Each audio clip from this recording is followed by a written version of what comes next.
Let's take a look at the Chiefs' full preseason schedule that just got released. Note some veteran receivers linked to KC that probably will not end up in KC. Then look at 5 veterans who are in danger of losing their jobs to incoming rookies. But first, how about those?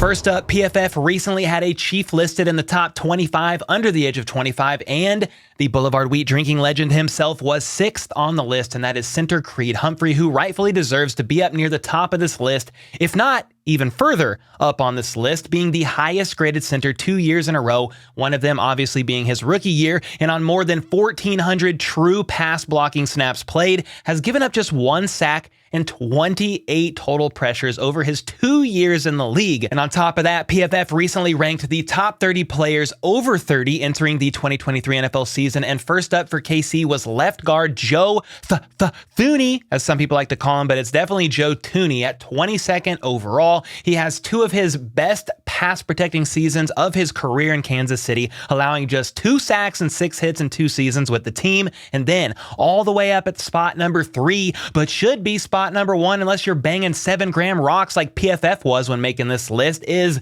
tight end Travis Kelce. He faced more pressure than ever with the departure of Tyreek Hill last offseason and did not disappoint, catching 137 passes and leading the league in yards per route run over the entire season. I mean, he's the freaking GOAT, dude. And I can't hit the level of the greatest of all time, but I will say my official HBTC merch is pretty good. You can get some shirts, hoodies, coffee cups, tumblers, and more by going to merch.hbtchiefs.com, link in bio as well. And you can also check out Breaking Tea, of whom I am an affiliate for, and get shirts such as this one, Creed is Good, and many others that I wear all throughout my videos. So if interested, just click the link in my bio, which is breakingtea.com/HBTC for lots of nice Chiefs merch there as well. All right, next up, the Chiefs announced the full details to their preseason schedule, and God bless America, August cannot get here soon enough. There will be 3 games, 2 away, 1 at Arrowhead. Game 1 is on August 13th at noon against the Saints in New Orleans. Good old baby Carr, who will not be trolled nearly as much now that he's on the Saints, sadly. Game 2 is August 19th at 7 p.m. against the Cardinals in Arizona.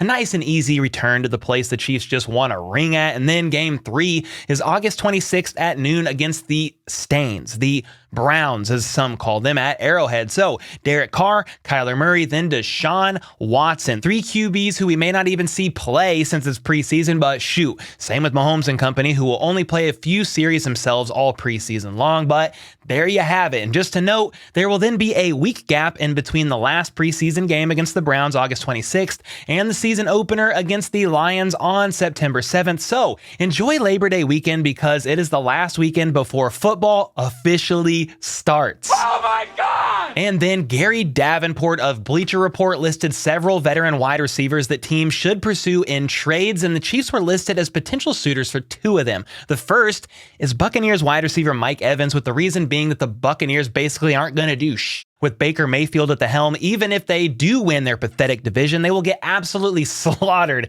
in the playoffs, and offloading some talented players reaching the latter part of their career is a good idea to accelerate a rebuild, if that is the intention. Evans is about to turn 30 in August, yes, but he's still got some gas left in the tank, as he caught 77 receptions for 1,124 yards and 6 TDs. And in fact, this is crazy. The man has never, ever in his entire 9-year career gone for less than 1,000 yards. That's right, since 2014, he has gone for at least 1,000 yards receiving 9 years in a row, which is insane and definitely an NFL record. But let's be real, I don't think the Chiefs are going to trade for Mike Evans. It basically makes no sense given his age and the cost of his current contract, though he is on the last year of it. Plus, head coach Todd Bowles himself told reporters back in March that he doesn't see Evans going anywhere. And then, ironically, the next receiver mentioned as a potential landing spot for the Chiefs in a trade is actually another Bucs wide receiver that Todd Bowles said isn't going anywhere either, and that is Chris Godwin. I mean, sure, he had over 1,000 yards last year, and also he's only 27, 2.5 years younger than Mike Evans, but this man reached a 3-year contract extension with the Bucs last season and has some mammoth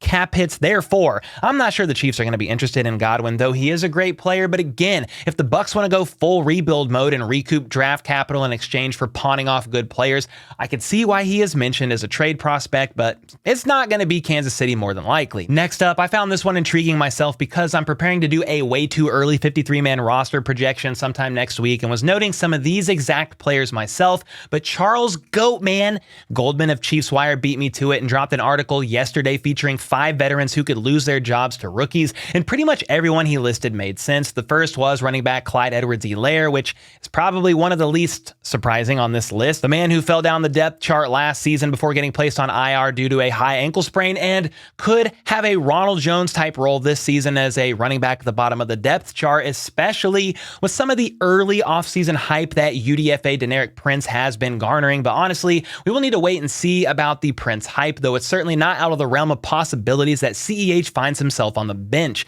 Next is defensive tackle Derek Nottie, who had one of his worst graded years last season and also saw the lowest overall snap count of his entire career last season as well. In fact, since 2019, his snap count has gone down bit by bit. I don't know what that was. And with the addition of Keandre Coburn, the Chiefs' 6th round pick this year, Nottie could potentially find himself on the outside looking in. Then third on the list is offensive tackle Lucas Niang. And with him opting out in 2020, then getting injured at the end of 2021, causing him to miss basically all of last season, this is no real surprise to me, at least, especially with the addition of Jawan Taylor, who will more than likely be playing right tackle, and then also the late addition of veteran left tackle Donovan Smith immediately following the draft.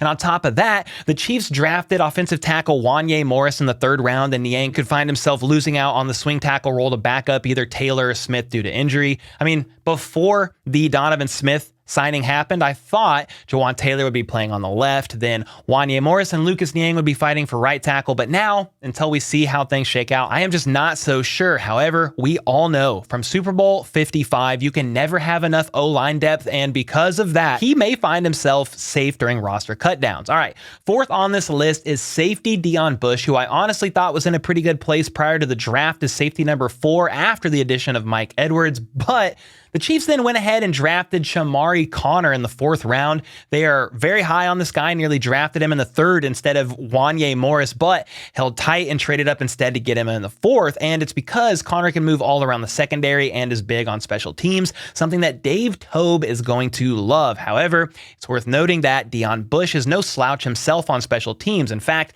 that's where he primarily played in 2022 and saw the 2nd most snaps on special teams, 317, only behind cornerback Chris Lamon. So the safety battle will certainly be an interesting one that is quite possibly down to the wire, but the fact that Shamari is on a rookie deal and Dion Bush is on a 1-year deal, things could be leaning in Shamari's favor, at least for right now. And then last on this list is defensive end Joshua Kando, the former 2021 4th round pick who hasn't done much really as of yet, playing in just 3 games with no real stats attached. In fact, he was basically a healthy scratch all last season, and with the additions of Charles Omenihu in free agency, as well as 5th round pick BJ Thompson and 1st round pick Felix Anudike-Uzomah, Kando certainly has an uphill battle to fight. And that's where I want to get your thoughts on this. Do you agree with this list with 5 players who could find their jobs being taken by rookies being CEH, Derek Nottie, Lucas Niang, Dion Bush, and Joshua Kando? If so, who do you think is the most likely to lose their job to a rookie? And also, is there anyone else's job that could be in danger that wasn't mentioned?